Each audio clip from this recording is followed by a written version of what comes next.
মানুষ উপার্জনের নেশায় এত পাগল, মানুষ দুনিয়া লোভে এত বেশি ব্যস্ত যে কারো হাতে কারো জন্য সময় নাই। তুমি যদি নষ্ট হইতে হইতে নারী দেখতে দেখতে, উলঙ্গ ছবি দেখতে দেখতে, অশ্লীল দৃশ্য দেখতে দেখতে পচা গল্লা যদি গন্ধ শুঁড়ে তোমারে কেউ টেনে ধরবে, এই সময় কারণ আমি বললাম কারো হাতে টাইম নেই, সবাই ব্যস্ত উপার্জনের নেশায়, দুনিয়া সাজাইবার নেশা। প্রত্যেকের টার্গেট বিল্ডিং 3 তলা করব, প্রত্যেকের জমি কিনা অনেক বাকি, প্রত্যেকের ঘরের ফার্নিচার আরো বহুত বাকি। বেটা সময় কো তোমার লইয়া বইয়া তাও, তোমার লইয়া বইয়া থাকা, কারো হাতে টাইম নেই। এই জন্য এই সুযোগের কারণে আজকে তোমরা অনেক ছেলে নষ্ট হয়ে যাচ্ছ।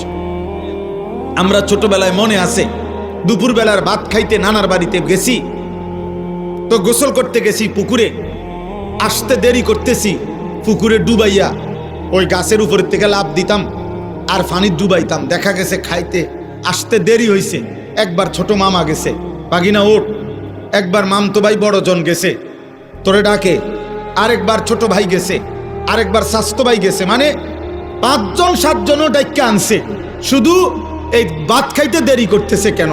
তো ঘরে আসছে বলছে, ধমক দিছে, দুষ্ট হয়ে গেছ, এতক্ষণ মানুষে পানি ডুবাইনি।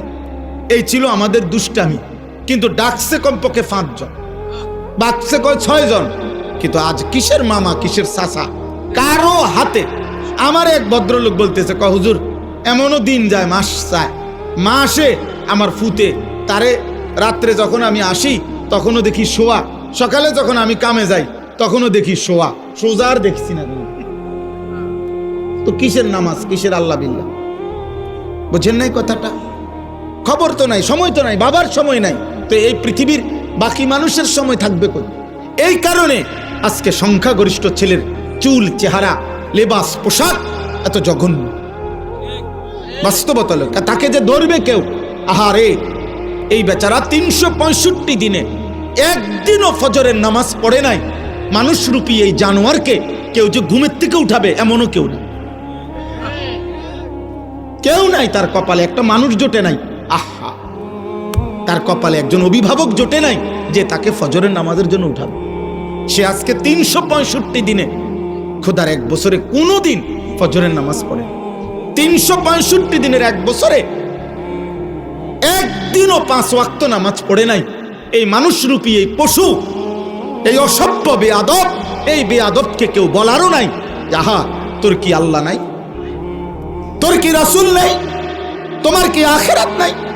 কেউ নাই, কেউ নাই। তারে কে বলবে? কার হাতে সময় আছে? ও অনবরত যেমনে পারে, কইয়া হোক না কইয়া হোক, কৌশল করে হোক, মিথ্যা বলে হোক, চুরি করে হোক, ওর শুধু টাকা দরকার, মোবাইলে এমবি ঢুকানো দরকার, আর উলঙ্গ ছবি দেখা দরকার। খালাস খালাস। নারী দেখতেছে দেখতেছে, ছবি দেখতেছে, অশ্লীল উলঙ্গ ছবিতে বন্ধুরা আড্ডা দিতেছে, সমবয়সী তাল দিতে আছে, চুল বানায় রাখছে বেঈমানের মতো দাঁড়াইয়া, যখন যেখানে পেশাব করে, পেশাবে ধরে ওইখানেই পেশাব করে, যখন যে কোনো মেয়ে দেখে তার পিছনেই তার হারাম লিপসা, তার পিছনেই ঘুরতেছে। আহা, কে মা কে বোন, কি ইজ্জত, কি সম্মান, কি মুসলমান, কিচ্ছুর খবর, কিচ্ছুর খবর, কিচ্ছুর খবর। আস্তাগফিরুল্লাহ। নবী সাল্লাল্লাহু আলাইহি সাল্লাম এক যুবককে একদিন শুধু বলছিলেন, যুবক তুমি কি চাও তোমার মায়ের সাথে কেউ জিনা করুক? বোনের সাথে, মেয়ের সাথে, খালার সাথে, ফুফির সাথে? নবী যেভাবে ধাক্কা দিয়ে বলছে, ওই যুবক জিনা করতে চাইছিল। ওই যুবককে যখন নবী এই কথা মনে করাই দিছে যে হে যুবক, যার সাথে তুমি অপকর্ম করতে চাও সে তো কারো মা, কারো বোন, কারো মেয়ে, কারো ফুফি, কারো খালা, তুমি কেমনে তা করবা? কোনো মানুষ তো তা চাইবে না, মানবে না। তুমি তো তোমার নিজের মা, বোন, কন্যা, ফুফু, খালার সাথে এমন অপকর্ম কেউ করুক তুমি তো চাচ্ছ না, তাহলে সেটা অন্য কেউ চাইবে কেন? তোমরা একটা ছেলে বলো আব্বা, একটা ছেলে বলো, মুসলমানের বাচ্চা যদি মায়ের দুধ খাইয়া থাকো, যদি বাবার রক্ত থাকে, মুসলমানের রক্ত তোর শরীরে যদি থাকে, মানুষের রক্ত, তাইলে তোমরা যারা নারী ছবি, মোবাইলে অশ্লীল দৃশ্য দেখো, তোর মাকে এমন উলঙ্গ দেখুক কেউ? তোর বোনকে এমন উলঙ্গ দেখুক কেউ, তোর মেয়েকে দেখুক, তাহলে এটা যদি তুমি মেনে না নেও, তো তুমি যাকে দেখছো সে তো কারো মা, সে তো কারো বোন, সে তো কারো মেয়ে। তুমি মানুষের বাচ্চা হইছো কেমনে তাইলে? এতটুকু লজ্জা বোধ নাই? ছি ছি ছি ছি, ঠিক তোর জীবনের উপরে, থুতু তোর কপালে, সেজদাবিহীন কপালে থুতু তোর কপাল। দিনের পর দিন যায় মুসলমানের বাচ্চা, চারিদিকে মসজিদ, 5 ওয়াক্ত নামাজের আজান হয়, চারিদিকে মাদ্রাসা আছে, প্রতি 5 কিলোমিটারের ভিতরে। বাংলাদেশে এমন 5 কিলোমিটার জায়গা নাই এখন যেখানে মাদ্রাসা নেই, কোনো না কোনো ছোট বড় কি আছে, মাদ্রাসা আছে। 5 ওয়াক্ত আজান হয় প্রত্যেক দিন। আমাদের প্রত্যেকের চোখের সামনে মাদ্রাসার তালেব এলেম, ছোট ছোট মাসুম বাচ্চা নামাজ পড়ে মাদ্রাসায় আসা যাওয়া করে। দাড়ি টুপিওয়ালা মানুষ আছে চারিদিকে, হাজি সাহেব আছে, হাফেজে কোরআন আছে।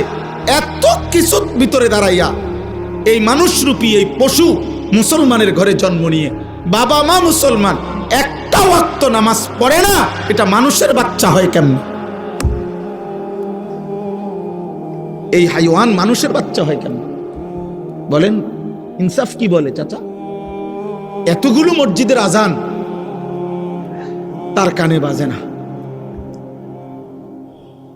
ছি ছি ছি ছি ছি বেটা, ধিক তোর জীবনের উপরে বেটা। কত নারী দেখবি বেটা? এত নারী দিয়ে করবি কি আব্বা? এত নারী দিয়ে করবা কি? এত ছবি দেখে করবাটা কি? এক পুরুষের জন্য তো এত মহিলা দরকার নাই, যৌবনের চাহিদা পূরণের জন্য তো এত নারী দরকার নাই। ওই বেহায়া নর্তকী তো তোমার জন্য সাজে নাই, টাকার জন্য সাজছে। মোবাইলের নারী, ফেসবুকের নারী, ইউটিউবের নারী, টেলিভিশনের নারী, অথবা রাস্তার বেহায়া বেপর্দা কন্যা নারী মেয়ে, আল্লাহর কসম ও তো তোমার জন্য সাজে নাই, ও সবার জন্য সাজছে। ওর হিসাব হইল আমি সাজ্জা বাইরিলাম, এবার বুড়া বেড়া দেখুক, জোয়ান বেড়া দেখুক, লম্বা বেড়া দেখুক, বাইকটা দেখুক, শিক্ষণ দেখুক, মোড়া তাজা দেখুক, যার মনে কয় তার দেখুক, আমি হাঁটতে আসি, দেখতে থাকো দুনিয়া। তাহলে সে কি একক তোমার জন্য সাজছিল? তো তুমি বুঝো না, তুমি বুঝো না, সে তো টাকার জন্য সেজেছে। অতএব আখিরাতের ফিকির দরকার, আখিরাতের ফিকির দরকার। আমরা মুসলমান, ভুলে গেলে চলবে না।